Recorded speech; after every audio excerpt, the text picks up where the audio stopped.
এই যে যাচ্ছিল এবার পুজো দিতে, সন্ধ্যা হয়ে গেছে। আমি আর আমার মেয়ে দুজনে মিলে সবাই একসঙ্গে যাচ্ছি। দেখো এই যে আমিও রেডি। দেখ পেছনে পাশের বাড়ির দিদি, তার মেয়ে, দু মেয়ে, আর এক মেয়ের সামনে আমার মেয়ের সঙ্গে যাচ্ছে। দেখো আমরা কতটা লম্বা লাইনে দাঁড়িয়ে আছি, কত বড় লাইন। আর এই লাইন পেরিয়ে কখন আমরা যে জল ঢালবো তারও কোনো ঠিক নেই। সামনে হচ্ছে শিব মন্দির, আর এই পেছনের দিকে রাধাকৃষ্ণের মন্দির। মন্দিরটা দেখো খুব সুন্দর দেখতে।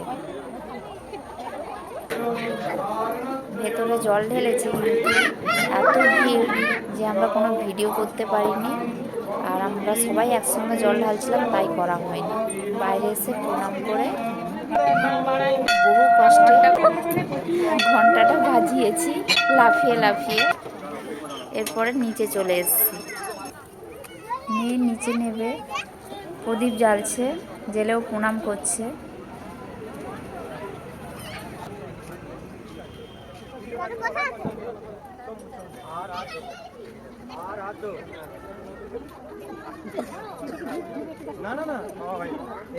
আর ওই সাইডের মন্দিরটা ততক্ষণে বন্ধ হয়ে গেছিল, রাধাকৃষ্ণের মন্দিরটা। অনেকটা রাত হয়ে গেছিল তো, তাই। ওকে দেখো, হ্যাঁ ওকে দেখো।